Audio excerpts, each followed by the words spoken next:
Ei pessoal, obrigado por ouvirem. Clique no sininho de notificações para ser alertado de todas as futuras narrações. Lanço vídeos novos todos os dias por aqui. Espero te ver nos próximos. Agora na tela vou deixar outros 2 bons vídeos que sei que irão gostar. Te vejo por lá.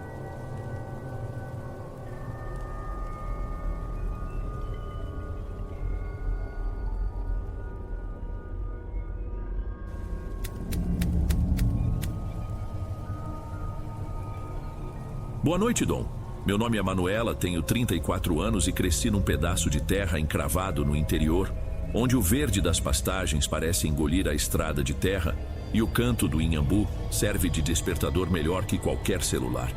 Moro aqui desde que nasci, primeiro na casa de tábuas do meu pai, agora no sítio que herdei depois que ele pendurou as botas e mudou para o cômodo extra da minha mãe lá na cidadezinha vizinha. Quem me olha hoje empunhando a enxada logo depois do café diria que esta rotina sempre foi a minha escolha. Só que, se eu pudesse voltar no tempo, teria perguntado mais vezes se amor e segurança são a mesma coisa. Quando me casei com o Carlos, ainda não tinha completado o 4º semestre do curso técnico em agropecuária. Engravidei do Samuel por descuido num julho gelado. Mal me recuperei do enjoo quando ouvi minha mãe comentar baixinho que mulher grávida sem aliança no dedo fica falada na praça. O próprio Carlos não reclamou. Gostava de posar de rapaz responsável e já ganhava um dinheirinho comprando bezerro leiteiro baratinho e revendendo nas feiras de gado de madrugada, pulando de caminhonete velha em caminhonete emprestada. Eu, naquela altura, achava romântico vê-lo chegar todo sujo de barro, dizendo que vendeu tudo no grito e que um dia seríamos donos da maior queijaria do vale. Os primeiros meses depois do casamento pareceram reza cantada. Acordo às 5, café preto fervendo na chaleira de Ágata, cheiro de pão de torresmo que minha sogra mandava como agrado, varrer o chão de terra batida para afastar escorpião, estender fralda no varal improvisado de fio elétrico, esperar o motor da F-146 ranger na descida e anunciar que ele estava de volta. Se o barulho viesse meio engasgado, eu preparava banho quente para aliviar o poeirão. Se o ronco viesse leve, corria buscar a caderneta para anotar o lucro do dia. Essa dança silenciosa nos manteve alinhados quase 3 anos, até o nascimento da Camila. Com 2 filhos e o sítio exigindo reforma, o peso das prestações começou a me cutucar. Mesmo assim, Carlos falava que era fase de investimento. Voltava mais tarde dizendo que precisava buscar novilho lá pras bandas do Jequitinhonha. Eu ficava sem graça de cobrar explicação. Afinal, a barriga de Camila ainda cheirava a talco e eu lembrava dos conselhos da minha tia. Homem precisa de estrada, mulher precisa de casa. Por dentro, no entanto, eu sentia o piso de madeira da nossa sala ranger mais do que devia, como se as tábuas também pressentissem a sobra de silêncio. Num fim de madrugada de quinta-feira, levantei antes do galo, adiantei o angu das crianças e decidi varrer a poeira que se acumulara nos cantos da estante. Ao sacudir a calça jeans de Carlos, caiu um envelope pardo já rasgado. Dentro, a conta de água de 3 meses vencidos, carimbada em vermelho vivo. Ele jurava que tudo ficava no débito automático, mas ali havia multa, juro e ameaça de corte. Senti o rosto queimar, uma mistura de susto e vergonha. Dobrei o papel de volta, tomei um gole de café frio e tentei convencer meus pensamentos de que devia haver explicação. Mas a xícara tremia na minha mão, denunciando que o medo já entrava pelas frestas. No domingo seguinte, enquanto procurava uma camisa limpa no armário dele, esbarrei numa sacola plástica estufada de envelopes. Luz, telefone via rádio, parcelamento de cartão, carnê do trator usado que nunca chegou. Tudo vencido, tudo escondido como se boletos fossem praga. Engoli o choro, fechei o armário e fiz o feijão engrossar cedo para ter motivo de ficar na cozinha até Carlos aparecer. Ele entrou, almoçou rápido, carcou 2 colheradas de doce de leite, disse que ia resolver a papelada da compra da leitoa e sumiu na nuvem de poeira antes que eu perguntasse qualquer coisa. Mais tarde encontrei um comprovante de abastecimento perdido no console da caminhonete. O frentista anotara: Rodovia da Serra, quilômetro 53, lugar onde não existe leilão nem fazenda de conhecido. A cabeça ferveu enquanto eu esfregava o chão de cimento, fazendo força até o braço doer. como se pudesse arrancar junto aquela dúvida que grudava igual carrapato. Na hora de dormir, a cama rangeu tão alto que acordei a Camila. Embalei minha menina no escuro, sentindo o coração bater fora de ritmo, e tive certeza de que alguma rachadura invisível abria caminho debaixo do telhado. Foi então que na sexta seguinte a dona Zefa chegou cedo para a faxina e soltou um grito que cortou o ar. Corri até o quintal. Perto do pé de acerola, meio coberto de terra seca, havia um embrulho preto e molhado, exalando um cheiro doce e enjoativo como rapadura esquecida no fundo do tacho até virar carvão. Dona Zefa segurou meu braço. Isso aqui, minha filha, não é lixo de vizinho. Alguém veio trazer para vocês engolirem sem ver. Senti a espinha arrepiar. Pedi a ela que buscasse a pá. Enterrei o embrulho longe da cerca, mas o odor parecia colar na pele. Mesmo depois de banho, ainda sentia aquele azedo adocicado.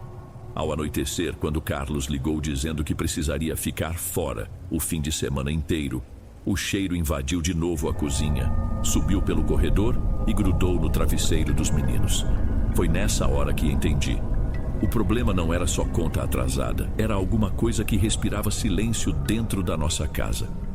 O sábado amanheceu lento, céu branco de poeira fina, e eu tentei enfiar a cabeça nos afazeres antes que a ansiedade me derrubasse. Enquanto pendurava fraldas no varal, o Samuel apareceu, rosto amassado de quem dormiu mal. Mãe, acordei porque alguém ficou me chamando sussurrado no corredor. Era sonho, filho? Tudo certo. Ele fez que sim, mas os olhos castanhos pareciam maiores, úmidos. Abraçou minha cintura e ficou ali, silencioso, como se o corpo miúdo procurasse abrigo onde eu mesma não encontrava. Quando entrei com a bacia de roupas, a Camila chorava sem motivo aparente, batendo a mãozinha na própria cabeça. Ficou vermelha de raiva, lançou o brinquedo contra a parede e se encolheu num canto, repetindo que a boneca estava fedendo doce ruim. Aquilo me atravessou. Peguei minha menina no colo, cantei Boi da Cara Preta, baixinho. Só que a canção, que antes funcionava como magia, não adiantou nada. Ela virou o rosto, recusou o carinho. Resolvi abrir todas as janelas. Mesmo assim, aquele cheiro de rapadura tostada insistia em ocupar cada fresta, misturando-se ao pó da estrada que invadia a sala. Passei pano com desinfetante de pinho, acendi casca de laranja seca no fogão a lenha, mas o odor doce brotava de novo, como se viesse das paredes. À tarde, minha vizinha Iracema apareceu para emprestar fermento. Ela trocou 3 frases de praxe, olhou a bagunça do meu quintal e comentou, sussurrando, que o Carlos tinha sido visto na noite anterior num bar na beira da rodovia com uma moça pintada feito carro de boi. Falou sem maldade, mas cada palavra ardeu como limão em ferida. Agradeci o fermento, forcei um sorriso e fechei o portão mais rápido do que o normal. O resto do dia se arrastou quente e silencioso. Ao entardecer, o telefone tocou. Era Carlos. Voz distante por causa do sinal ruim. Deve chover pesado aí, fecha bem as janelas. Quando você volta? Só segunda bem cedo, preciso resolver a papelada da compra da leitoa. Sem pensar, soltei. Se tem dinheiro para leitoa, por que as contas estão todas atrasadas? Do outro lado, silêncio. Depois, ele resmungou que ia acertar tudo. Que compra grande primeiro, pagamento depois. A ligação caiu. Fiquei segurando o aparelho, escutando o bip mudo que ficou. Na noite de domingo tentei dormir, mas o travesseiro parecia cheio de pulga. Virei de lado, senti suor frio escorrer pela nuca. Lá fora, ouvi o cururu na lagoa, misturado a um rangido de madeira perto do galinheiro. Encolhi as pernas, fechei os olhos, repeti o Salmo 23 quase inteiro, até pegar no sono aos trancos. Acordei às 2 da manhã com algo pesado sobre o peito, como se um gato grande tivesse pulado em mim. Abri os olhos. Nada. O quarto estava escuro, mas o cheiro, sempre aquele cheiro, girava ao redor. Meus cabelos colavam na testa. Levantei devagar, caminhei até a cozinha. A lâmpada fraca iluminava um rastro de melaço escuro no chão, começando na porta dos fundos e terminando bem na beira do fogão. Limpei com pano e detergente até o tecido rasgar. Mesmo assim, a mancha parecia querer voltar, fantasma teimoso. Segunda-feira, antes do sol despontar, a caminhonete finalmente engatou na estrada de cascalho lá embaixo. Carlos entrou calado, barba por fazer, olho injetado. Deixou uma caixa de papelão sobre a mesa, disse: trouxe queijo frescal para o Samuel. E foi direto para o chuveiro. Aproveitei que ele se trancou e abri a caixa. Além do queijo, havia 2 pacotes de fralda do tamanho errado e um frasco de perfume barato, daqueles vendidos por consultora ambulante. Preguei o rótulo: Bruna Essence. Senti o estômago revirar. Rasguei a embalagem, o cheiro adocicado se espalhou. Era quase o mesmo odor que impregnava a casa, só que mais forte e sintético. Joguei tudo no lixo antes que os meninos descessem. Quando ele saiu do banho, rosto limpo, camisa nova, eu já estava esperando. Carlos, precisamos conversar. Agora não, tô atrasado para entregar bezerro. Então ouve rápido, aqui dentro tá cheirando a podridão doce. As crianças estão doentes de medo e eu encontrei perfume de outra mulher na sua caixa. Ele franziu a testa, como se eu tivesse falado em idioma estranho. Abriu a boca, fechou, pôs o boné, amarrou o cadarço sem olhar para mim. Mais tarde a gente se acerta, Manuela, e saiu, porta batendo. Quando o motor engasgou na curva, a casa pareceu murchar, exaurida. Senti tontura repentina. Apoiei-me na pia. Tudo ficou turvo por uns segundos, como se o chão balançasse. Respirei fundo e o cheiro doce voltou encorpado. Quase vomitei. Peguei as crianças pelo braço, levei até a varanda. Chega, a gente passa uns dias na casa da avó. No instante em que tranquei a porta, a Camila segurou meu pulso. Mãe, ele não quer que a gente vá. Quem, filha? Ela olhou para o corredor vazio, olhos arregalados. O homem do chapéu de couro. Meus pelos se eriçaram. Abracei meus filhos, atravessei o terreiro e só parei quando o portão velho rangeu às minhas costas. As galinhas cacarejaram assustadas. Eu tinha a nítida sensação de que alguém nos observava de dentro de casa, atrás da cortina, mas não olhei para trás. Quando o medo decide morar com a gente, ele cria raiz, e eu precisava arrancar a minha família dali antes que o solo inteiro cedesse.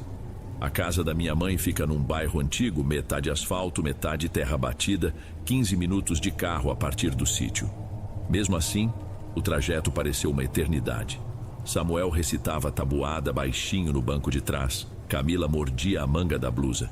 Ao estacionar diante do portão verde descascado, senti um alívio que durou o tempo de 3 respirações. O cheiro doce viajou conosco, preso na roupa ou talvez na memória. Mamãe veio abrir, pano de prato jogado no ombro. Oxente, chegaram de surpresa, aconteceu algo. Posso explicar depois. As crianças estão precisando de banho e um pouco de sossego. Ela franziu o senho, mas assentiu. Dentro, o velho fogão esmaltado soltava vapor de canjica. O cheiro de canela abafou por instantes o tal odor que me perseguia. Camila correu para o quarto dos brinquedos antigos. Samuel se largou na rede e adormeceu quase de imediato. Sentei comigo mesma na cozinha, mãos fechadas em torno da caneca de alumínio. Mãe, tem coisa ruim lá em casa, falei. Começou com contas escondidas, depois um saco podre no quintal. Agora tudo cheira a rapadura queimada. As crianças veem sombra de um homem de chapéu. Ela encostou na pia, olhos miúdos. Você acredita nessa história de encosto? Acreditando ou não, tá acontecendo. Mamãe puxou da memória o nome de uma benzedeira que mora depois da ponte do eucalipto. Dona Tânia, muda de nascença, mas faz as orações certeiras. Eu concordei na hora.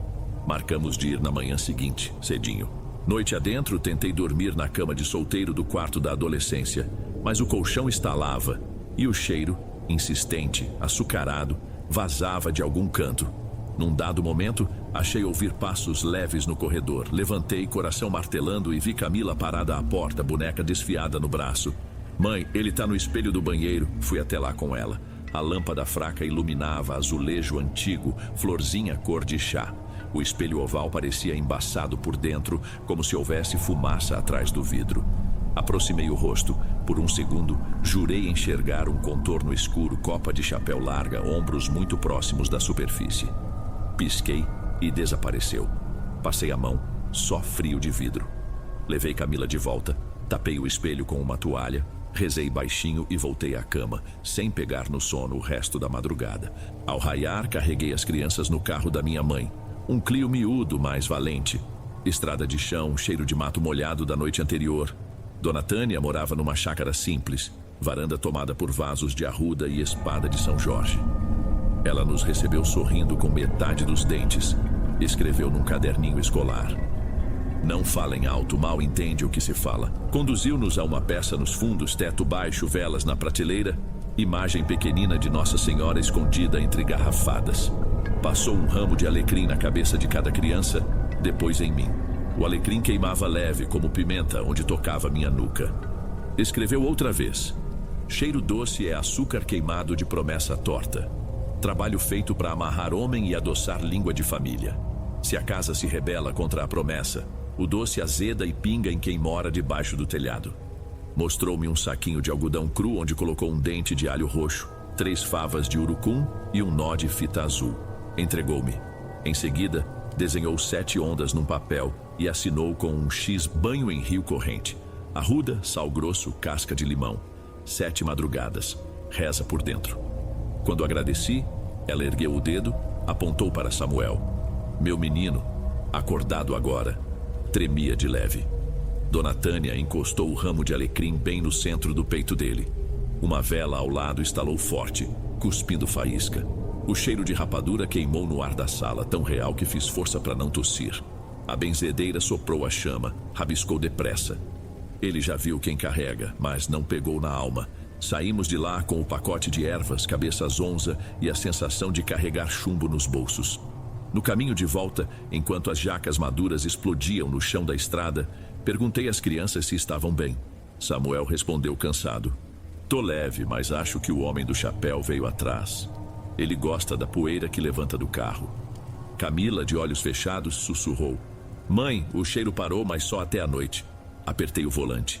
Tinha vontade de acelerar, mas o barro escorregadio impedia. Olhei o retrovisor. Nada além de poeira e galhos. Mesmo assim, senti no fundo do estômago que a sombra passeava colada na lataria, esperando encontrar fresta para entrar de novo na nossa vida. Chegamos à casa da minha mãe bem antes do meio-dia. O sol já queimava a terra vermelha, mas o vento trazia cheiro de capim-cidreira do mato recém-cortado.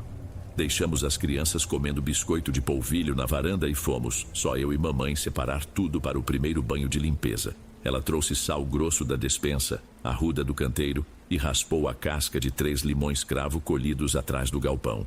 O pacote de Dona Tânia ficou no centro da pia, como se fosse coração batendo fora do peito. Vamos pro rio logo depois de escurecer, decidiu minha mãe. A água corre mais fria de noite e leva embora o que não presta. O rio Mosquito ficava a pouco mais de 4 quilômetros dali, correnteza rasa, cheia de pedra lisa. Saímos quando o sol encostava nos morros, céu laranja desbotado. Levei as crianças na carroceria do carro do meu padrasto, embrulhadas em cobertor velho. O cheiro doce, por incrível que pareça, não nos acompanhou no trajeto. Só senti odor de goiaba madura estourada no chão da estrada.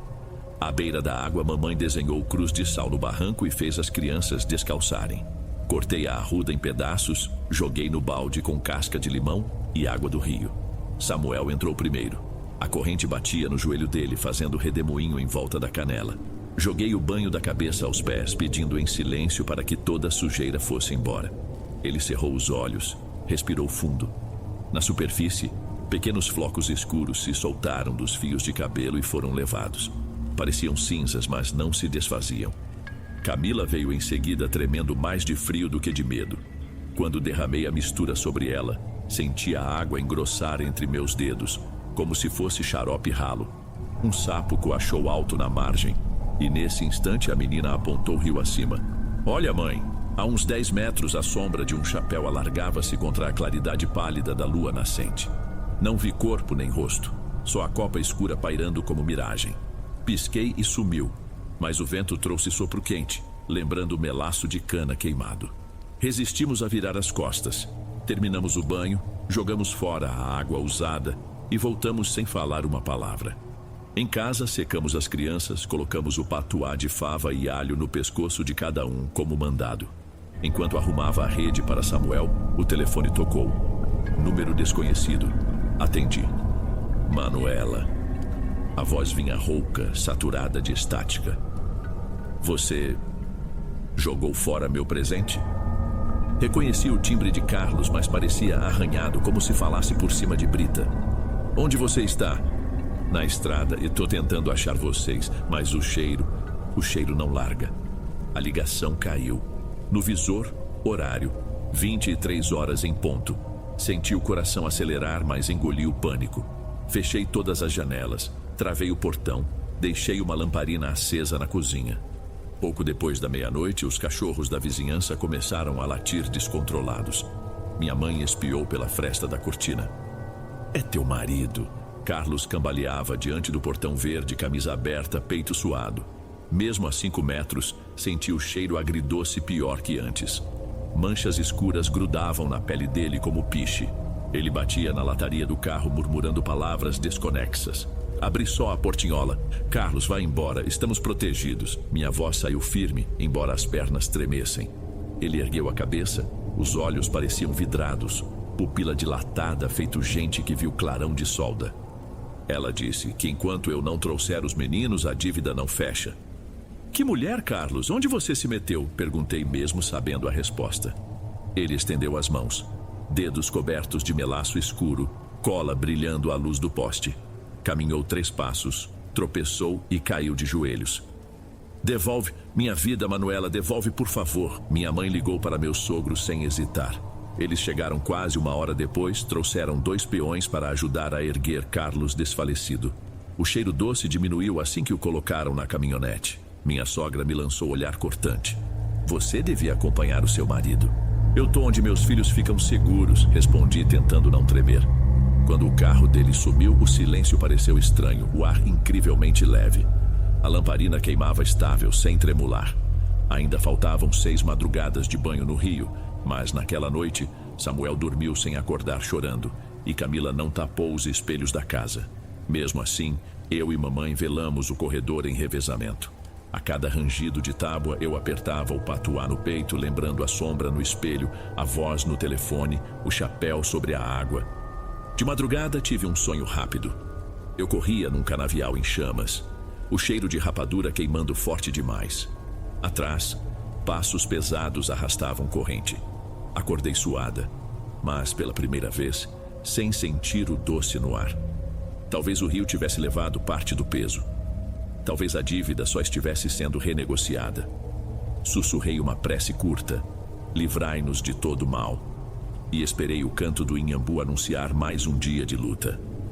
Nas primeiras horas de terça-feira, ainda com o canto do Inhambu enganchado no ar, levantei para preparar o segundo banho de limpeza. Misturei água morna num balde de plástico azul, esfarelei mais arruda, joguei punhado de sal grosso e as lascas de limão cravo frescas. O cheiro cítrico tomou a cozinha, empurrando para longe qualquer resquício de melaço. Samuel desceu sonolento. Camila veio logo atrás, carregando a boneca sem cabeça que, por ironia, chamava Doçura. Levei-os novamente ao rio, desta vez guiada pelo farol fraco do meu próprio carro. Quis poupar mamãe do susto das noites seguintes. A água corria ligeira sobre pedrinhas, reflexo da lua miúda balançando na superfície. Despejei o banho no Samuel, que enrijeceu os ombros, mas não chorou. Ao fazê-lo em Camila, notei que o líquido escurecia antes de tocar a pele dela, como se trouxesse tinta dissolvida. A menina soltou um suspiro longo. "Tá saindo, mãe, eu sinto." Voltamos sem palavra. O ar dentro do carro parecia leve, mas quando cheguei ao portão, encontrei um bilhete preso no cadeado com barbante. Papel pardo, letra tremida, mas reconheci. "Tô melhor, mas preciso ver os meninos. Perdoa, Carlos." Nenhuma data, nenhum telefone. O medo antigo tentou se infiltrar, e eu quase escutei o doce azedo girar pelo quintal, mas fechei os olhos, rasguei o papel em 7 pedaços e joguei dentro da boca do fogão a lenha. As chamas lamberam rápido cada fragmento até virar fuligem. A terceira madrugada chegou sem aviso. Na hora do banho, Camila insistiu em levar Doçura. Achei inocente. Bonecas ajudam criança a enfrentar medo. Mas, ao molhar a boneca junto com ela, a água pareceu borbulhar. O pano do vestido escureceu, soltando espuma espessa que cheirava aquele perfume barato Bruna Essence. Senti náusea. Joguei a boneca rio abaixo, onde rodopiou e desapareceu na curva cheia de limo. Camila chorou baixinho, mas coloquei o patuá na mão dela. "A boneca foi embora para limpar a tristeza, filha. Vai voltar em sonho, novinha." Na volta, pneus patinaram em lama. Quando parei sob o poste diante da casa, vi algo reluzir no para-brisa. Um guizo de cascavel, igual ao que ficava no portão do sítio, colado com piche bem no centro do vidro. 3 gotas de um líquido escuro escorreram em câmera lenta, formando a mesma trilha que eu limpara inúmeras vezes no chão da cozinha. Meu estômago gelou. Arranquei o guiso com luvas, joguei num saco plástico, enchi de sal grosso e amarrei. Depois afundei o pacote num balde de água sanitária. Fiquei vigiando até a reação efervescer, transformando o piche em nata dissolvida. Na noite da 4ª limpeza, mamãe insistiu em nos acompanhar. Carregou o lampião a querosene e recitou o terço da misericórdia enquanto eu despejava a mistura nas crianças. No momento em que terminei os 7 goles de água corrente sobre a cabeça delas, um vento quente soprou rio abaixo, apagando o lampião. Ficamos em breu total. O som das cigarras cessou, como se alguém houvesse girado o botão de volume. No escuro, Camila se agarrou às minhas pernas. Foi aí que ouvimos passo arrastado na margem oposta. Um, depois outro, lento, esmagando o mato raso. O farfalhar veio junto de um estalo de galho seco. Minha mãe, voz trêmula, puxou do bolso um crucifixo pequenino. Pelo sinal da Santa Cruz, eu apertei os filhos, senti o coração bater no gogó. Os passos pararam, mas o silêncio pesava feito pedra. De repente, a lamparina reacendeu sozinha, chama azulada, revelando o barranco vazio. A água corria como sempre, sem rastro de gente ou bicho. Mesmo assim, o cheiro de melaço queimado explodiu na narina, desaparecendo tão rápido quanto veio, como se mostrasse que, embora invisível, a dívida ainda rondava. Voltamos mudos. Mamãe deixou potes de sal nos cantos da sala e pendurou ramos de guiné na maçaneta. Eu não contestei. Toda a barreira agora era bem-vinda. Na madrugada seguinte, enquanto passava café, ouvi latidos distantes e ruído metálico. Olhei pela veneziana. Uma sacola preta, idêntica àquela do sítio, balançava presa ao portão. Mas desta vez, algo líquido escorria pelas bordas, formando poças espessas no chão de terra. Vesti luvas, cheguei cautelosa, cortei o plástico com tesoura. Dentro havia velas vermelhas derretidas, fios de cabelo enrolados, alguns louros, outros castanhos como os meus, e um pedaço rasgado de camiseta masculina sujo de sangue seco. O cheiro doce era tão forte que tive ânsia. Joguei tudo no tambor de metal, reguei com álcool e risquei um fósforo. A labareda subiu verde, depois alaranjada, e ouvi um estalo distante como madeira partindo. Talvez fosse só galho no quintal vizinho, mas o som doeu por dentro, feito corda arrebentando. Faltavam 2 madrugadas para completar o ciclo. Samuel, que andava silencioso, começou a molhar a cama, coisa que nunca acontecera nem quando tinha 3 anos. Camila passou a cobrir espelhos não só de casa, mas até do retrovisor interno do carro com pedaço de pano florido. Minha mãe chamou isso de último choro da sombra, pois trabalho de feitiço esperneia antes de morrer. Eu tentava acreditar, mas a cada noite sentia o ar ao redor vibrar, como se alguém andasse pela varanda puxando correntes invisíveis. Na madrugada de número 6, enquanto derramava o banho sobre minha cabeça, porque decidi que eu também precisava me limpar, senti o couro cabeludo arder, como se agulhas de limão cravassem na pele. O cheiro cítrico se misturou a aroma de rapadura, formando odor agridoce sufocante. Meus olhos encheram de lágrimas, mas continuei, convencida de que doía mais ficar pela metade. Depois do banho, toca de volta. No banco de trás, Samuel cochilava. Camila olhava fixo pela janela, talvez tentando ver se o homem do chapéu corria atrás do carro. Quando estacionamos, a luz do poste piscava. A rua, normalmente silenciosa, zumbia com vozes de cigarra fora de época. Foi abrirmos o portão e a lâmpada queimou, estourando num clarão. As crianças correram para dentro, tremendo. Eu fechei a tranca, respirei fundo e prometi a mim mesma que a 7ª madrugada seria a última luta. Depois disso, decidiria se voltaria ao sítio ou começaria a vida longe de tudo. Nem percebi que, ao tocar o patuá pendurado no peito, senti o nó de fita azul quente quase pulsando, como se tivesse coração próprio marcando contagem regressiva até o amanhecer derradeiro. O sol de sábado se debruçou sobre a mesa da cozinha como quem avisa que não haveria trégua. Último dia, última mistura. Ralei mais limões, esmigalhei a arruda até manchar de verde as unhas. Acrescentei o sal grosso sem economizar. Quando virei a vasilha, percebi que a água parecia mais pesada, quase espessa. Minha mãe comentou de canto de boca que quanto mais grosso o mal, mais grosso o caldo para varrer. Não discordei. Antes de sair, revistei cada cômodo. Os espelhos permaneciam cobertos, os potes de sal ainda cheios, ramos de guinés tirados como baionetas. Mesmo assim, o ar tremia, algo invisível comprimindo paredes.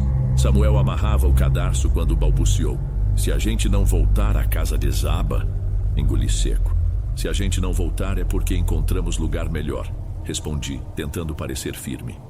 Camila apertava a fita do patuá como quem segura a mão de amigo imaginário. Levei-os até o carro, pedindo a Deus que fosse a última viagem. Chegando ao mosquito, notei a corrente mais volumosa, escurecida por chuva na cabeceira. A lua fina mal iluminava o barranco. Apoiei um lampião a querosene num tronco úmido. A chama vacilou, quase se apagou. Coloquei Samuel rio adentro primeiro. A água fria subiu até a cintura dele. Derramei o banho sem tremer. Flocos negros formaram redemoinhos minúsculos em torno de suas pernas e foram sugados pela correnteza. Ele soltou um suspiro como se abrisse mão de peso que nem sabia carregar. Quando chegou a vez de Camila, o vento reacendeu a brasa no lampião, iluminando a pele dela na água.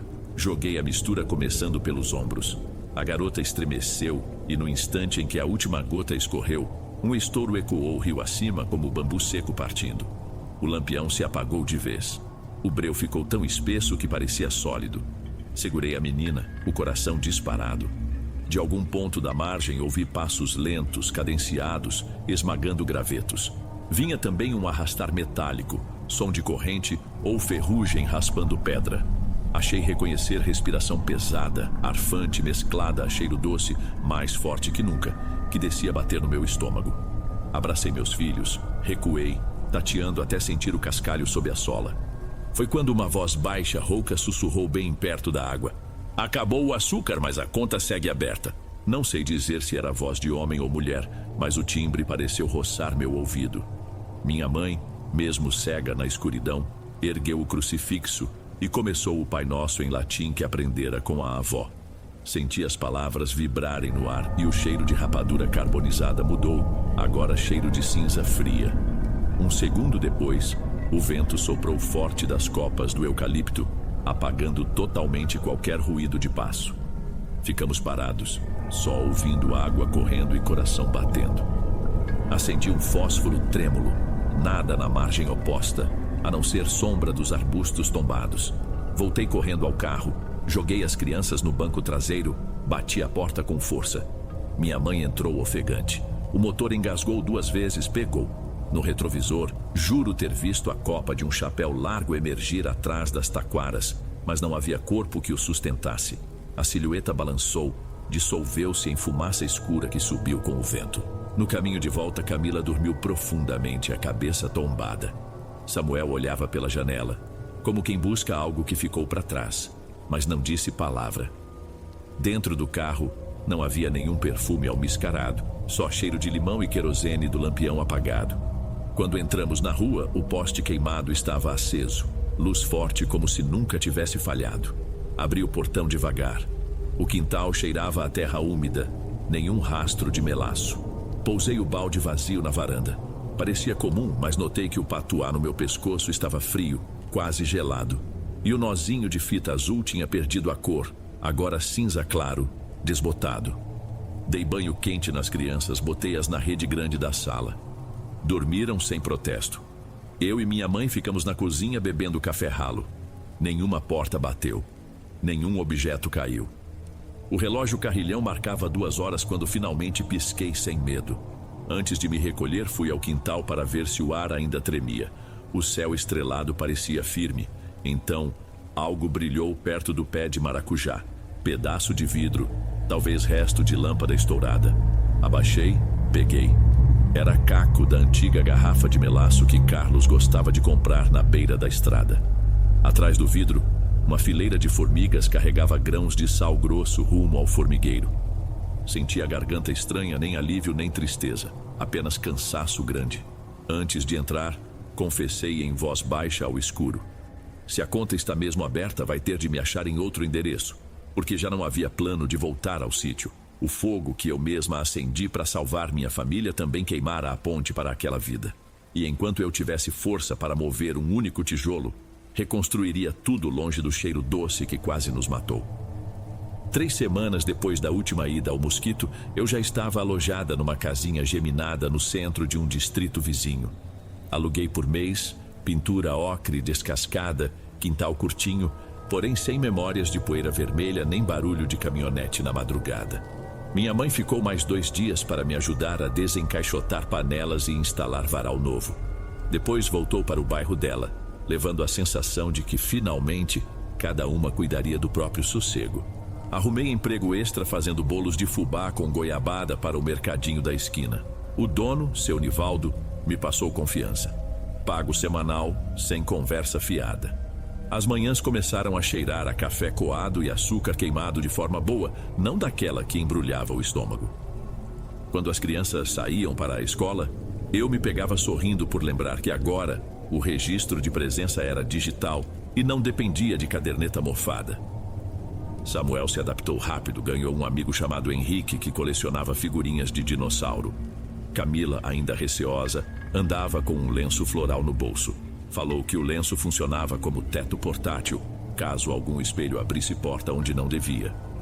Numa tarde de terça-feira, enquanto separava ovos para uma fornada, o celular tocou. Número que eu sabia de cor, o da minha sogra. Manuela, o Carlos quer ver as crianças domingo. Está melhor. Voltou a dormir direito. Ele ainda sente aquele cheiro? Perguntei de supetão. Diz que não, mas a fala dele fica estranha às vezes, como se faltasse ar. Você traz os meninos? Prometi pensar. Desliguei com o coração disparado. Passei o resto do dia lembrando do guiso de cascavel colado no para-brisa, do telefonema rouco, do perfume Bruna Essence. Apesar do medo, senti pena. Ao colocar Samuel na cama, mencionei: teu pai quer visitar. Ele deu de ombros. Se for em lugar aberto, tudo bem. Camila puxou o lenço do bolso. Sem espelho, combinei encontro em praça arborizada da cidade.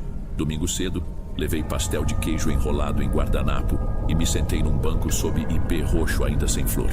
Carlos apareceu pontualmente, barba aparada.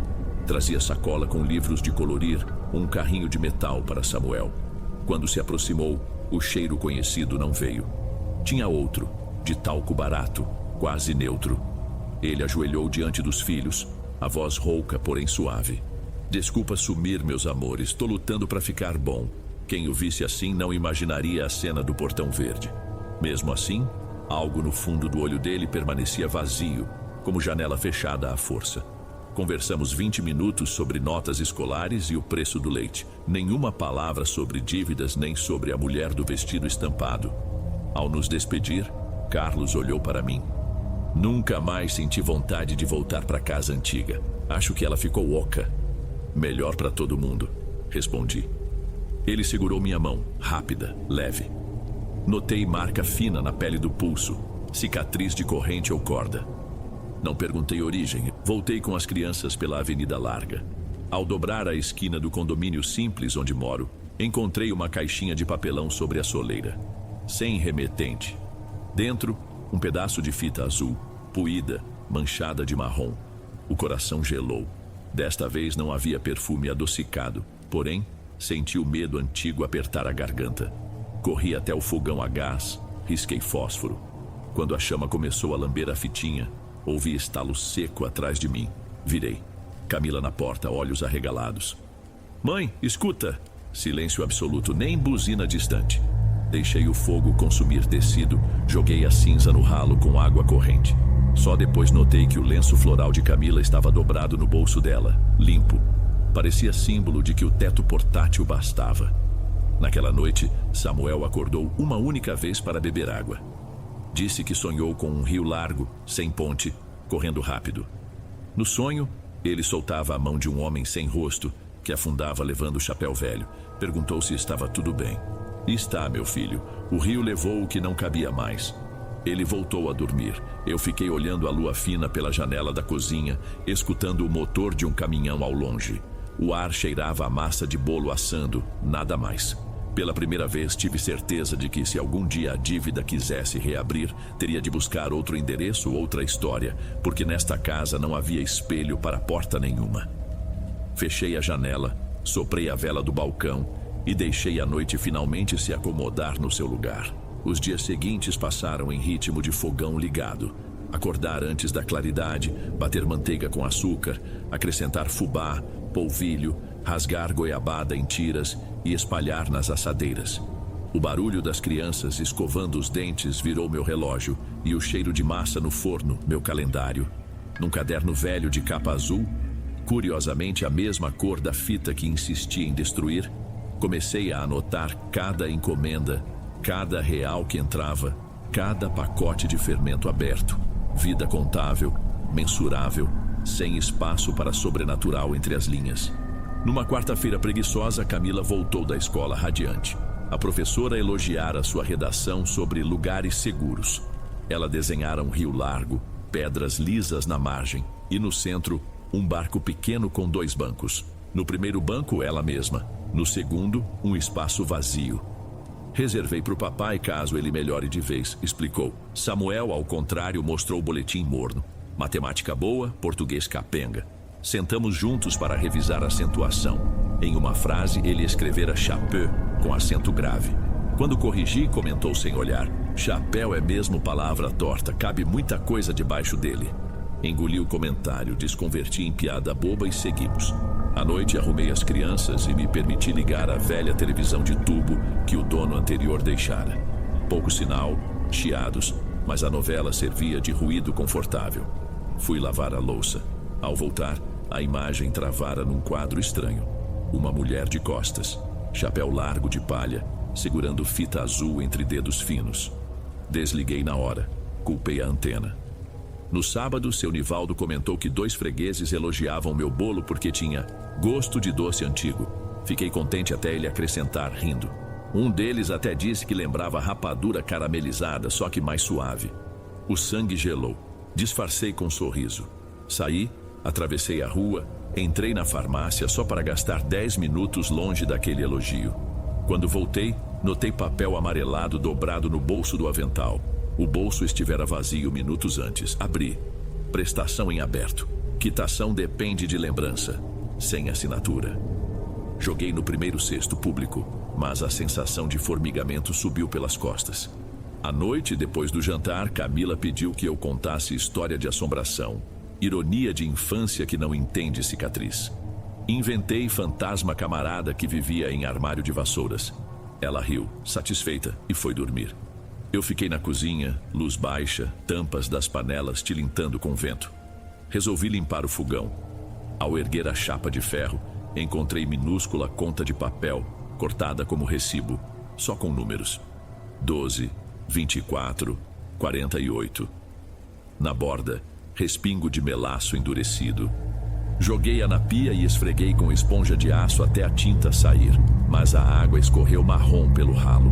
Lembrei que as prestações de Carlos àquela amante também cresciam em progressão. Senti o eco da voz sem gênero às margens do mosquito. A conta segue aberta.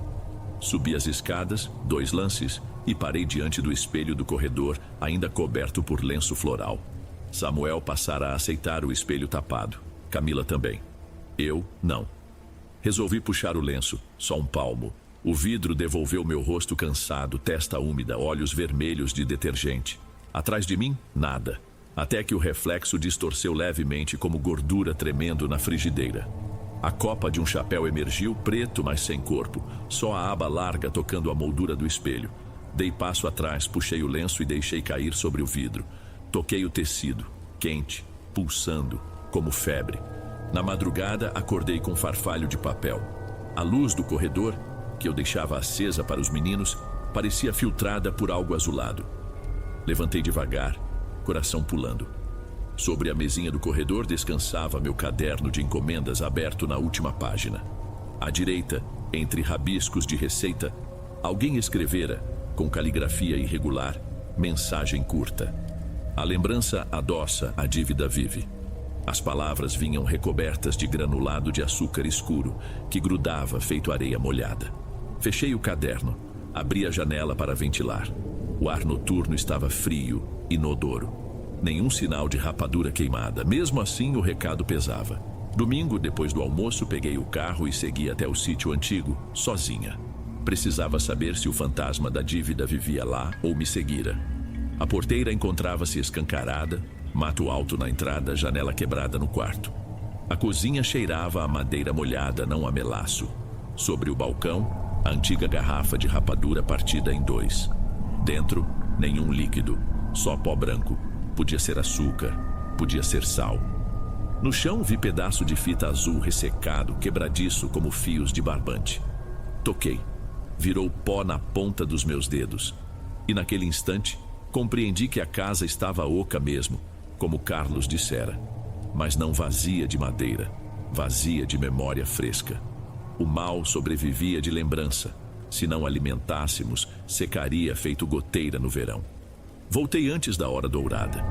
Na entrada da cidade, parei na ponte sobre o córrego raso. Tirei do porta-luvas um envelope onde guardara a última sobra de fita cinza, involuntariamente resgatada da pia. Desatei o nó, deixei que a brisa arrancasse o tecido quase pó, levasse corrente abaixo. Vi pedacinhos suspensos no ar antes de sumirem na água turva. Quando fechei o vidro, senti cheiro de bolo de fubá que alguém assava num quintal próximo. Nem doce de rapadura, nem perfume sintético. Apenas fubá, goiabada derretendo. Liguei o rádio. Tocava modinha de viola sobre deixar o passado no pasto seco. Sorri, respirando fundo. É verdade que a lembrança adoça. Adoça, sim. Mas a dívida agora podia procurar outra quitanda para cobrar, porque dentro do meu peito não aceito crédito de coisa nenhuma que cheire a açúcar queimado. E se um dia lá adiante o vento trouxer eco de correntes ou aroma de melaço, tudo bem. Eu aprendi endereço de todo o rio, onde a água corre noite adentro. E sei exato o peso de um saquinho de arruda, sal grosso e limão cravo. Receita que cabe inteira no bolso e na coragem. 2 anos mais tarde, Samuel já contava 9 anos e desmontava peças de computador como se fosse brinquedo, enquanto Camila exibia 6 anos e costurava bichinhos de feltro que presenteava aos colegas.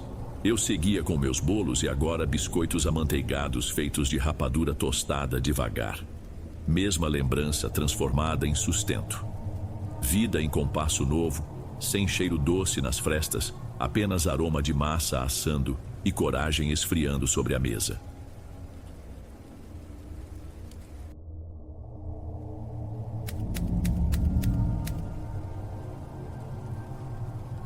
Meu nome é Lourenço, e hoje eu já passei dos 50 anos.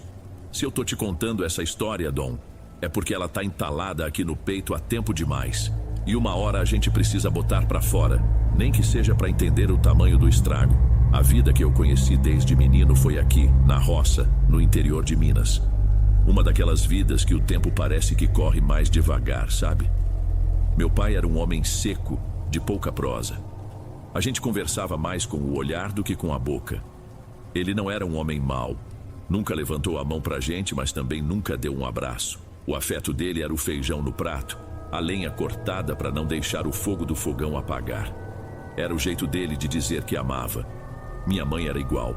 O mundo dela começava na porta da cozinha e terminava no chiqueiro dos porcos. O cheiro dela era de fumaça e de roupa lavada com sabão de soda. A vida era dura, sem enfeite. Foi nesse modelo que eu cresci. Com o tempo conheci minha mulher num forró que tinha no vilarejo. Moça boa, de família direita. A gente casou cedo, sem muito no bolso, mas com vontade de sobra. Juntamos um dinheirinho que nossos pais ajudaram. Compramos um terreno e levantamos nossa casa com as próprias mãos, tijolo por tijolo. Não era luxo nenhum, mas era nossa. Tinha um quintal grande de terra batida, onde a gente plantava um pouco de tudo. Foi nesse chão que a gente criou nossos 3 filhos. Tivemos 2 meninas e um menino. E mesmo querendo ser diferente do meu pai, a verdade é que, quando vi, eu estava fazendo tudo igual. Não que eu não amasse meus filhos, pelo amor de Deus. Eu amava de um jeito que chegava a doer no peito. Só que o meu amor não tinha som de palavra, sabe? Meu amor tinha o cheiro da terra molhada quando eu chegava do campo. Tinha o peso da sacola de laranja ou de manga que eu trazia para eles. Era o meu jeito de falar. Quando eles eram bebês era fácil. Eu pegava no colo, ninava, dava de comer. Mas conforme eles foram crescendo, esticando, criando o corpo de gente grande, eu fui me afastando, fui ficando sem jeito. Em vez de um abraço, eu consertava a bicicleta. Em vez de um eu te amo, eu me matava de trabalhar para não faltar nada. Eu só fazia questão de uma única coisa, uma regra que o meu velho me ensinou. Jantar todo mundo junto na mesma mesa todo santo dia. Era a hora sagrada. E talvez por isso meus filhos não se perderam de mim por completo. O Saulo, meu único menino, desde pequeno já se embrenhava comigo na roça. Gostava de aprender a lidar com o gado, a fincar cerca. Com ele, eu era mais rígido, ensinava o serviço pesado. Com as meninas, eu sempre achei que a mãe delas saberia cuidar melhor. Eu não me metia muito. Luísa, a do meio, sempre foi mais na dela, com a cabeça nos livros. Mas foi a Beatriz, a mais velha. A Beatriz. Ela nasceu com um brilho diferente. Ela tinha os olhos grandes e pretos da mãe, mas a pele era da cor do barro daqui, queimada de um sol manso. Bonita, sabe? Bonita de um jeito que fazia o povo do vilarejo parar para olhar quando ela passava. E não era maldade dela, era só o jeito dela ser. A gente, desde cedo, colocou na cabeça dela que o estudo vinha primeiro, que namorado era coisa para depois. Mas conselho de pai e mãe não tem poder contra o veneno que escorre da boca dos outros. Ela começou a virar moça, o corpo tomando forma, o sorriso ficando mais aberto. E foi aí que o falatório começou. Bem baixinho no começo. Um comentário na venda onde a gente comprava mantimento, uma olhada atravessada na saída da missa de domingo. E em lugar pequeno como o nosso, onde a vida de todo mundo passa na janela do vizinho, um brilho assim, ou ilumina ou ofusca. E quando ofusca, o povo parece que sente uma vontade danada de apagar. E eu, no meu jeito bruto de ser, não percebi que o primeiro a jogar sombra no brilho dela seria eu mesmo. O falatório começou a engrossar. Não era mais só um cochicho, era uma conversa que morria de repente quando eu chegava perto. Era o jeito que o dono da venda parava de limpar o balcão para me encarar. Um silêncio esquisito que caía na roda de prosa dos homens sentados na praça. Ninguém me dizia nada na cara, mas o veneno estava no ar e eu sentia ele entrando devagar, me sufocando. E toda aquela vergonha, aquela raiva, eu não sabia onde guardar.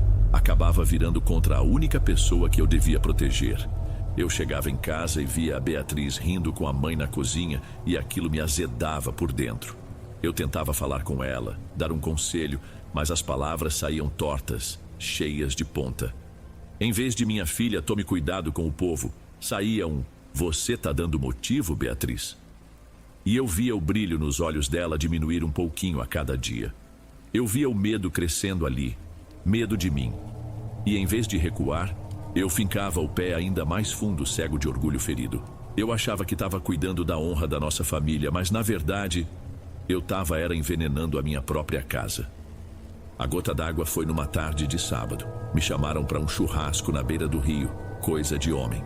A gente se juntou debaixo de umas mangueiras, a fumaça da carne subindo, a cachaça da boa passando de mão em mão. No começo era a prosa de sempre. A safra que vinha aí, a falta de chuva, um pouco de política, essas coisas. Mas conforme o álcool foi soltando a língua do povo, o rumo da conversa mudou. Foi um compadre que soltou a primeira pedra, disfarçada de brincadeira. Ô Lourenço, sua menina tá bonita demais, hein? Outro dia vi ela na garupa da moto do filho do padeiro. O rapaz quase bateu o pescoço de tanto olhar para trás. Eu dei um riso amarelo sem graça e continuei virando a linguiça na grelha. Mas senti um calor subindo pelo peito. Um calor que não era do carvão. Logo depois, outro se meteu. Comigo foi um rapaz de fora, vi ela perto da praça, caminhando com um que eu nunca tinha visto por aqui. O tom já não era de brincadeira, tinha um deboche, uma malícia que me revirava o estômago. Era como se estivessem falando de um animal premiado, de um objeto, não da minha filha. E o pior foi o que veio em seguida de um sujeito que eu conhecia desde moleque. Sabe o que é, Lourenço? É que hoje em dia falta pulso firme. Se a gente não segura as rédeas curto em casa, a potranca sai desembestada. Foi aí que eu não aguentei. O mundo ficou mudo por um segundo. Larguei o garfo de churrasco na mesa com uma batida seca. Todos olharam para mim. Chega! A minha voz saiu baixa, mas pesada como pedra. Minha filha tem nome, e nenhum de vocês tem o direito de botar o nome dela nessa boca suja de cachaça. Quem tiver alguma coisa para falar dela, que fale agora na minha frente. Um silêncio de cemitério caiu sobre a roda. Ninguém teve coragem de me encarar. Ficaram olhando para o chão, para o copo, para qualquer lugar que não fosse para mim. A humilhação de ter que defender minha filha daquele jeito na frente de todo mundo foi pior do que qualquer xingamento. Peguei minhas coisas, inventei uma desculpa qualquer e fui embora. No caminho de volta dirigindo a caminhonete, eu sentia as mãos tremendo no volante. A raiva não passou. Ela só mudou de forma, virou uma coisa escura e amarga dentro de mim. E ela precisava de um alvo. Quando cheguei em casa, a primeira pessoa que eu vi foi a Beatriz varrendo a varanda, alheia a tudo. Não vou te contar em detalhes o que eu fiz naquela noite, Dom. Tem coisas que a vergonha enterra tão fundo na gente que é melhor não cavucar. Mas eu posso dizer que toda a minha raiva do mundo, toda a minha humilhação, eu descontei nela. Eu usei a minha dor para causar mais dor. E quando eu terminei, o que tinha se quebrado não era só a confiança dela em mim. Era a gente como pai e filha. E eu sabia que aquilo não ia ter conserto. A partir daquele dia, um silêncio doente se instalou na nossa casa. Um silêncio que pesava mais que qualquer grito. Beatriz virou uma sombra. Se eu entrava num cômodo, ela saía por outra porta. Na mesa de jantar, ela não levantava os olhos do prato. Eu tinha aberto uma ferida funda nela. O que eu não sabia era que essa ferida ia ser a porta de entrada para um mal muito pior do que qualquer fofoca de vilarejo. Passou talvez uma semana daquela briga. A poeira em casa parecia que ia baixar, mas era um silêncio de doença, não de paz. Um fim de tarde, eu cheguei da roça mais cansado que o normal. Tinha passado o dia consertando uma cerca caída perto do córrego e o sol de Minas não perdoa. Eu só pensava em tomar um banho e sentar na varanda. Mas quando entrei em casa, senti na hora aquele silêncio ruim de novo. Pior, não tinha cheiro de comida no fogão, não tinha rádio ligado. A casa estava muda. Encontrei minha mulher sentada numa cadeira na cozinha, as mãos paradas em cima do colo, o olhar perdido na parede. Ela parecia ter envelhecido 10 anos desde a hora do almoço. Me aproximei devagar. "O que foi, mulher?" Ela não respondeu de imediato. Só baixou a vista como se sentisse vergonha. Depois, levantou os olhos cheios d'água para mim. Fizeram uma maldade com a Beatriz, Lourenço, uma maldade grande. Pensei que fosse uma discussão, um vizinho desaforado. Mas ela me explicou. Nossa filha estava entregando uma encomenda de broa e doce de leite umas ruas para baixo, quando um carro parou. Uma mulher desceu, agarrou a Beatriz por trás, sem dar chance dela se defender, e começou a cortar o cabelo dela com uma tesoura. Ali, no meio da rua, em plena luz do dia, gritava um monte de coisa, xingava nossa menina, e tudo foi tão rápido que ninguém conseguiu impedir. Quando ela me contou isso, senti uma coisa quebrar dentro do meu peito. Fui cego de raiva até o quarto da Beatriz. Nem bati. Abri a porta de uma vez. Ela estava encolhida na cama, de bruços, um novelo de dor. Não se mexia. "Beatriz? O que aconteceu?" Silêncio. Me aproximei mais, a minha voz já saindo mais alta do que eu queria. "Levanta, olha para mim." Ela se virou devagar. O rosto estava inchado, molhado de tanto chorar. E então, eu vi. O cabelo dela, comprido e preto, estava destruído, picotado em tufos desiguais, umas partes raspadas perto do couro. Parecia que um animal doente tinha mastigado os cabelos dela. Saí do quarto sem conseguir respirar direito. Minha esposa me esperava e me contou o que a desgraçada gritava enquanto fazia aquilo. "Isso é o que acontece com vagabunda que se mete com um homem casado. Aprende a não provocar quem tem dona." Naquele momento, Dom, por um segundo nojento, a dúvida passou pela minha cabeça. Aquele veneno que o povo jogou em mim era tão forte que quase me fez duvidar do meu próprio sangue. E essa dúvida, por menor que tenha sido, eu acho que foi a tranca que se abriu para o que veio depois. Os dias seguintes foram de um silêncio fantasma. Beatriz não saía mais do quarto. Quando saía, usava um lenço amarrado na cabeça. Andava de cabeça baixa, olhando para o chão. Ela virou uma assombração dentro da própria casa. A alegria dela, o brilho, tudo tinha sido roubado junto com o cabelo. E a tristeza começou a virar outra coisa. Ela foi parando de comer, emagrecendo a olhos vistos, a pele foi perdendo a cor. Minha mulher, preocupada, me contou que ela tinha confessado uma coisa. "Ela tá tendo pesadelo toda noite, Lourenço." "Pesadelo com o quê?" Ela disse que sonha com a mulher cortando o cabelo dela. Sente a tesoura fria no pescoço, o cabelo caindo no rosto. Mas não para aí. Depois, Ela sonha que essa mesma mulher arrasta ela para um quarto escuro e começa a quebrar os ossos dela, um por um, enquanto grita que ela é uma vergonha, que devia morrer. Ouvir aquilo me deixou doente, mas o pior ainda estava por vir. Uma noite deitei na cama e o sono não vinha. Quando finalmente apaguei, o sonho veio. Eu estava no quarto da Beatriz, tudo escuro. Ela dormia, e eu estava em pé, ao lado da cama dela. Na minha mão, uma tesoura. Uma força que não era minha me mandava fazer aquilo. E eu, no sonho, obedecia. Eu me abaixava e começava a cortar o cabelo da minha própria filha. Eu sentia as mechas caindo entre os meus dedos. E o pior era o sentimento. Não era raiva. Era uma calma horrível. Uma satisfação. Quando eu terminei, a Beatriz do sonho abriu os olhos. Ela olhou para mim. Mas o rosto que me encarou não era o dele. Era o rosto da mulher que a atacou. E ela sorriu. Acordei com um pulo, o coração parecia que ia explodir pela boca. O suor escorria frio. Naquele momento, eu entendi. Entendi que aquilo não era só uma vingança, não era só fofoca. O mal não estava mais só do lado de fora. De algum jeito, por alguma fresta, ele tinha entrado. E eu tinha a terrível certeza de que ele tinha entrado por mim. O pesadelo que eu tive foi só o aviso. O inferno de verdade começou nos dias que se seguiram. A Beatriz não era mais a minha filha triste. Era um corpo habitado por uma ausência. A mudança no rosto dela era a coisa que mais me assustava. A pele, antes corada, ficou com um tom de cera, esticada sobre os ossos. Ela emagreceu tanto que a roupa ficava larga, parecia um espantalho.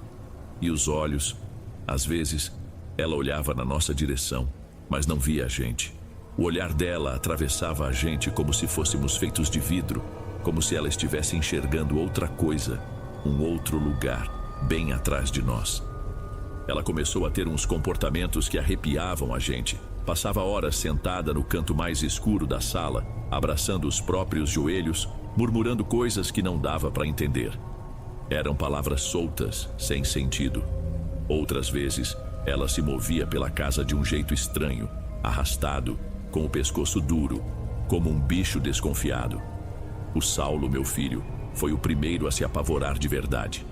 Ele, que era um rapaz prático da terra, que não tinha medo de nada, me confessou um dia: pai, tem hora que eu olho para Bia e sinto um calafrio.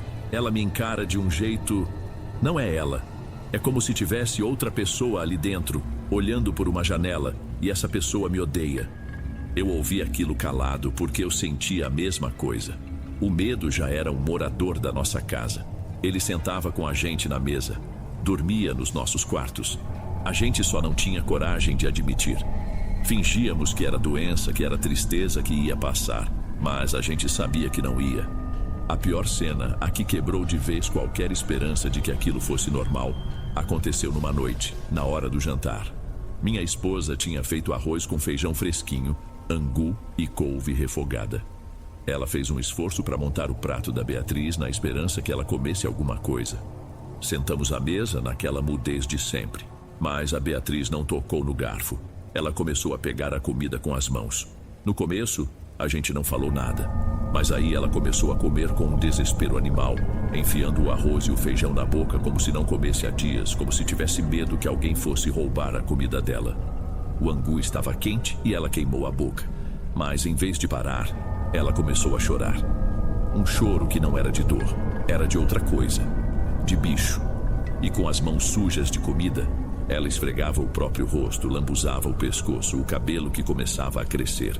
E no meio do choro, ela falava aquelas palavras sem nexo, numa voz que não parecia a dela. Eu e o Saulo levantamos para tentar segurá-la, e a força que aquela menina magra tinha não era normal. Ela se debatia, lutava contra a gente como se a vida dependesse daquilo. Num desses arrancos, ela se soltou e se jogou contra a parede da cozinha. Bateu a testa com um baque surdo, e se a gente não a segurasse de novo, ela teria se machucado para valer. Nós a arrastamos para o quarto, enquanto ela tremia e chorava sem parar. Depois ficamos nós três na cozinha, olhando um para o outro, para o prato de comida derrubado no chão. A farsa tinha acabado. Naquela mesma noite, o Saulo me esperou na varanda. Ele estava pálido, os olhos fundos. Pai, o que está acontecendo com a Bia não é tristeza, não é doença de médico. Eu não tive força para responder, só fiquei olhando para a escuridão do quintal. Aquilo começou quando o senhor bateu nela. Ele continuou, a voz baixa, mas firme. Aquilo se alimenta da raiva que o senhor sentiu. O senhor abriu uma porta, pai. E agora a gente não sabe como fechar. Ouvir aquilo do meu próprio filho foi como levar um soco no estômago. Era a verdade que eu não queria enxergar, dita em voz alta. Ele se levantou e entrou. Fiquei ali, sozinho, esmagado pelo peso daquela certeza. Minutos depois, minha esposa apareceu na porta. A gente não pode mais fingir, Lourenço. O médico não vai dar jeito. Eu conheço uma mulher, uma rezadeira, pra lá de outra cidade. Dizem que ela é boa. A gente precisa levar a Beatriz lá. É a nossa única chance. Fomos num domingo de manhã antes de o sol ficar forte. Eu, minha mulher e a Beatriz, espremidos no banco da caminhonete. Ninguém falou nada o caminho todo. Era uma viagem de quase 2 horas, por estrada de terra, e o silêncio dentro do carro era mais pesado que a poeira que subia lá fora. Eu olhava de lado para minha filha, encolhida contra a janela, e ela parecia um passarinho de asa quebrada. A gente não estava indo atrás de uma cura, Dom. A gente estava indo atrás de um milagre, e o medo de não encontrar era quase tão grande quanto a esperança. A casa da tal benzedeira era simples, afastada do vilarejo. Um portãozinho de madeira, um quintal bem varrido e um cheiro de erva queimando que vinha lá de dentro. Quem nos recebeu foi uma senhora já de idade, de cabelo todo branco preso num coque, pele enrugada pelo sol e um olhar que parecia que via a alma da gente. Ela não fez muita pergunta. Pediu pra gente entrar e sentar. A casa era limpa, cheirava a alecrim. Tinha umas imagens de santo na parede e um terço pendurado atrás da porta. Ela pediu para Beatriz sentar numa cadeira no meio da sala. Não encostou nela. Apenas andou em volta devagar, com um galho de arruda na mão, rezando umas coisas bem baixinho que eu não entendia. A Beatriz ficou parada, o olhar vazio de sempre. Depois de um tempo que pareceu uma vida inteira, a senhora mandou a Beatriz esperar com a mãe na varanda e chamou só a mim para conversar na cozinha. Ela me olhou fundo nos olhos, um olhar que me desmontou inteiro. O que as pessoas falam da sua filha é mentira. Ela nunca se deitou com aquele homem. A honra dela é limpa. Ouvir aquilo foi um alívio e uma facada ao mesmo tempo, mas o que ela disse depois foi o que me congelou a espinha. Tem um mal encostado nela, meu filho. Um feitiço forte feito por gente invejosa, gente de coração ruim. Mas esse mal... Ela fez uma pausa e o olhar dela ficou ainda mais sério. Ele não come dela, não. A sua filha é só o prato. A refeição é o senhor. Eu fiquei sem entender. De mim? Como assim? Ela é só o prato. A comida é a sua culpa, é a sua raiva, é a sua dúvida. O senhor, pai, sem querer, abriu a porta da sua casa e convidou o bicho para sentar na sua mesa. Ele sentiu o cheiro da sua raiva e da sua vergonha e veio. E enquanto o senhor não se perdoar e não pedir perdão para ela com o coração limpo, esse bicho vai continuar comendo a vida dela por dentro, até não sobrar nada. Cada palavra dela era um soco no meu estômago. Era a verdade que meu filho tinha me dito, agora vinda da boca de uma estranha. Ela me entregou umas garrafadas de ervas, uns saquinhos com folhas secas para banho e me explicou como fazer tudo. E me avisou, não espere melhora de um dia para o outro. O mal, quando se sente acuado, fica mais bravo. A coisa vai piorar antes de melhorar. A luta de vocês começa agora. E a principal arma não está nessas ervas, está dentro do Senhor. Naquela noite eu não consegui dormir. A casa estava mergulhada num breu. As palavras da benzedeira martelavam na minha cabeça. Ela é só o prato. Criei coragem e fui até o quarto da Beatriz. A porta estava entreaberta. Fiquei ali, parado, olhando para a sombra magra dela deitada na cama. Ela parecia tão pequena, tão frágil. E a culpa me esmagou de um jeito que eu nunca tinha sentido. Era uma dor física, uma coisa que me tirava o ar. Entrei devagar e sentei na beirada da cama dela. O quarto estava gelado. Peguei na mão dela. Estava fria como a de um defunto. E ali, no escuro, com a voz embargada, eu desabei. Me perdoa, minha filha. As lágrimas que eu segurei por uma vida inteira começaram a descer, queimando meu rosto. Me perdoa por ser esse pai que eu sou, um pai burro, um pai bruto. Eu não soube te defender. Quando o mundo te virou as costas, eu virei também. A minha honra de homem falou mais alto que o meu amor de pai. E eu deixei o mal entrar, eu deixei ele te pegar. Apertei a mãozinha dela com cuidado, a garganta fechada num nó. Eu te amo, Beatriz, sempre te amei, mesmo sem nunca saber dizer. Por favor, não me deixa. Não vá embora, minha filha. Fica comigo. Eu abaixei a cabeça e chorei ali, como um menino perdido. Chorei pela minha raiva, pela minha ignorância, pelo tempo perdido. E foi então que eu senti um tremor quase imperceptível na mão dela. Ela não me abraçou, não abriu os olhos, não disse nada, mas ela chorou. Em silêncio, o corpo dela sacudia com o choro. E naquele momento, naquela dor compartilhada, eu senti que a gente tinha uma chance. A nossa luta tinha começado. A nossa luta, como a benzedeira disse, foi feia. O bicho, sentindo que estava perdendo a comida, ficou mais bravo.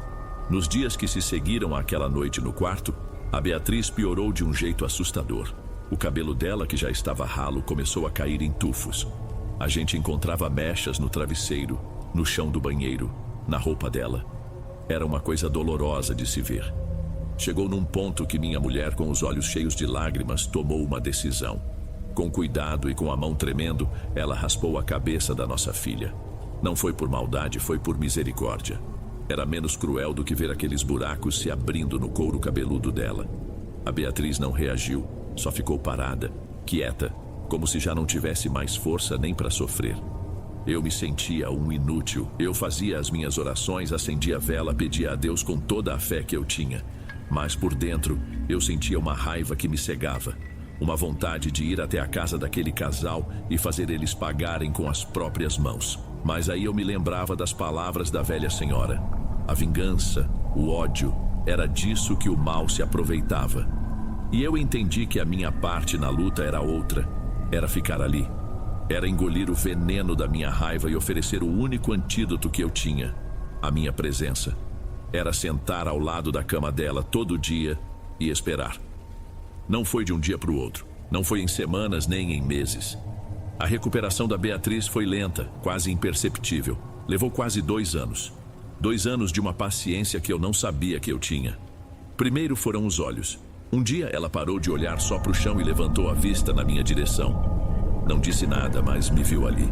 Depois, ela voltou a comer com a gente na mesa. No começo, comia pouco de cabeça baixa. Com o tempo, começou a raspar o prato. Um dia, eu estava na varanda e ouvi um som vindo da cozinha. Era uma risada. Fraca, meio enferrujada, mas era a risada dela. A risada da Beatriz. Naquele momento, eu soube que a gente ia vencer. O cabelo dela também voltou a crescer. Primeiro uma penugem rala, depois foi ganhando força, preto e brilhante como era antes. A cor voltou para o rosto dela.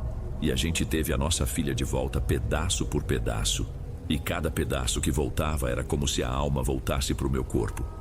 Não vou mentir, por muito tempo eu guardei um rancor danado daquele casal e do povo do vilarejo que nos virou as costas. Mas com o tempo a gente aprende que carregar esse veneno só faz mal para quem carrega. A vida se encarrega de acertar as contas. O que se faz com maldade, uma hora se paga. Da mulher, eu sei que a vida dela desmoronou. O marido a largou, o nome dela ficou sujo na praça e hoje ela vive esquecida. Não sinto alegria com isso, é só um fato. O que realmente marcou o povoado foi o que aconteceu com o marido dela. Acharam ele um dia, afogado no rio, perto daquele mesmo lugar onde anos antes a gente fazia churrasco. A conversa oficial foi que a correnteza o arrastou, que foi um acidente. Mas sempre tem quem diga que não foi tão simples assim, que alguém pode tê-lo esperado no escuro. Ninguém sabe de nada com certeza. Eu não digo nada, só penso que tem mal que a gente precisa cortar pela raiz, antes que ele crie galho e se espalhe pela casa da gente. Hoje, a Beatriz é uma mulher feita. Quando se sentiu pronta, foi morar na cidade com a irmã. Terminou os estudos, fez um curso técnico e hoje trabalha com turismo. Gosta de conhecer gente nova, de viajar. Diz que ver o mundo limpa o coração. Ela tem até um namorado, um bom rapaz que gosta muito dela e a respeita. Vê-la caminhar pelo nosso quintal quando vem nos visitar, ver ela rindo, abraçando a mãe, me lembra que nem tudo está perdido. A casa da gente tem luz de novo. Tem risada, tem cheiro de bolo no forno. Mas eu nunca mais dormi em paz. Porque toda noite, depois que todo mundo se deita e a casa se aquieta, eu sento na cadeira da cozinha no escuro e fico vigiando. Não para proteger minha filha do mal que vem de fora. É para proteger ela do mal que vez ou outra eu ainda sinto queimar, bem aqui dentro de mim. Porque eu sei que aquele bicho não morreu. A benzedeira me livrou do feitiço, mas não da semente dele. E a semente ficou aqui, plantada na minha alma. Ele só está quieto, adormecido, esperando, com uma paciência de demônio para ver se um dia só, eu dou uma vacilada.